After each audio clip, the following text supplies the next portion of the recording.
Hello everyone, আসসালামু আলাইকুম। কি অবস্থা সবার, কেমন আছেন? আলহামদুলিল্লাহ আমি ভালো আছি। তো এখন বাজে সকাল 7টা। তো এখন সকালে রান্না করব। রান্না করার আগে ভেবেছি বিছানাটা একটু গুছিয়ে নেব। তো এটা হচ্ছে আমার মেয়ের রুম।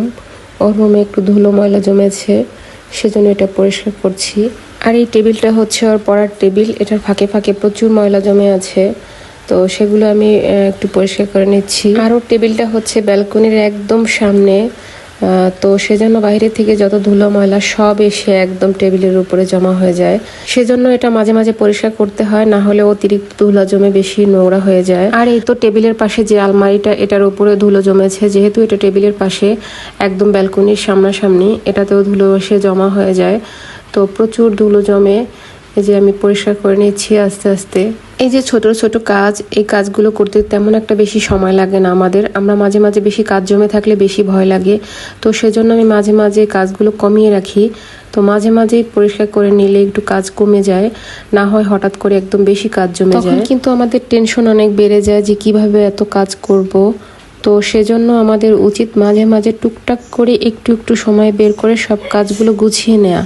তবে আমি যত ব্যস্তই থাকি না কেন, মাঝে মাঝে হাতের কাছে ছোট ছোট কাজ পেলে তখনই করে ফেলি, যেন সামনে কষ্টটা না হয়। তো এভাবেই সংসারের কাজগুলো নিয়মিত গুছিয়ে করে ফেলি। সব কাজ একসাথে করলে একটু কষ্ট বেশি হয়, সেজন্য আজকে একটা রুম পরিষ্কার করি, কালকে আর একটা, পরের দিন আর একটা। এভাবেই আমার সংসারের প্রতিনিয়ত কাজ একটু একটু করে আমি করে ফেলি।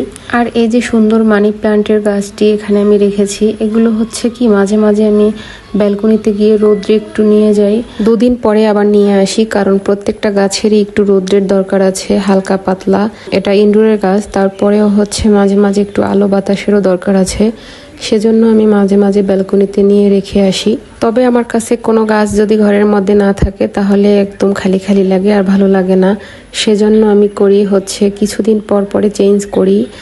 আজকে যেমন 2-3টা গাছ ঘরের মধ্যে থাকলো, সেগুলো আমি আবার পরের দিন ব্যালকনিতে রেখে আসি, তারপরে সেগুলো আবার নিয়ে আসি, এইভাবেই করতে থাকি। তবে একটা গাছ যদি বেশি দিন ঘরের মধ্যে থাকে তো সেই গাছটা কেমন যেন হয়ে যায়, ওরকম একটা সুন্দর দেখায় না, কেমন যেন একটা শুকিয়ে যায়।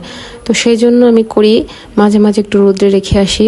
আসলে যত্ন করতে পারলে সব কিছুই অন্যরকম সুন্দর থাকে, এটা তার বাস্তব প্রমাণ।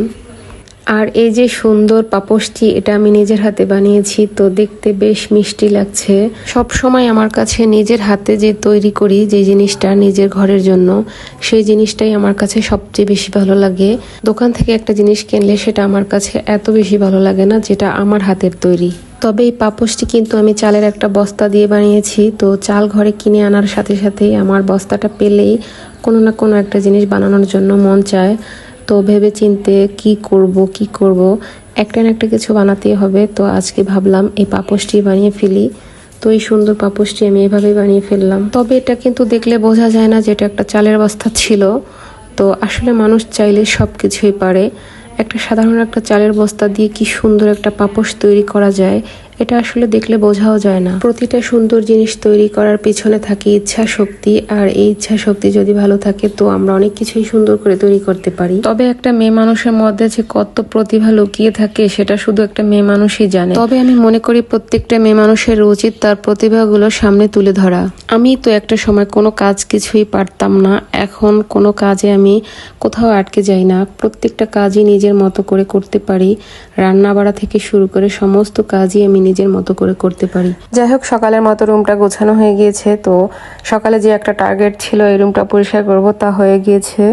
তো এখন যাই হোক, আমার রান্না করার সময় হয়ে গিয়েছে, সকালে রান্নাটা কমপ্লিট করতে হবে। তো সকালে না, শুধু দুপুরেরটা আমি একবারে কমপ্লিট করি। দুপুরে রান্না করার কারণ হচ্ছে আমি জব করি, যেহেতু আমার দুপুরে রান্নাটা করা হয় না, তো সেই জন্য আমার সকালে রান্নাটা করতে হয়। আর এই সকালে রান্নাটা করতে গিয়ে আমার প্রচুর পরিমাণে কষ্ট হয়। তো প্রত্যেকটা সকালে আমার কাছে মনে হয় একটা যুদ্ধ, প্রত্যেকটা দিন আমি একটা যুদ্ধ করে বের হই।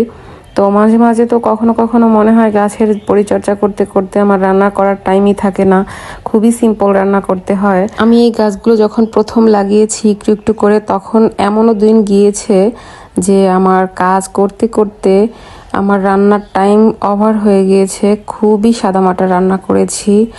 আর হচ্ছে শুক্রবার আসলে আমার সকালের নাস্তাটা কখন যে আমি করব তার টাইমও থাকতো না, এরকম পরিশ্রম আমি গাছ নিয়ে করেছি। আর মোটামুটি শুক্রবারের দিনটা সব চলে যেত আমার এই গাছের পিছনে। বহুত পরিশ্রম করেছি, মাটি আনা থেকে শুরু করে গাছ লাগানো, পরিচর্যা করা, অনেক বেশি পরিশ্রম করেছি শুধু গাছের জন্য।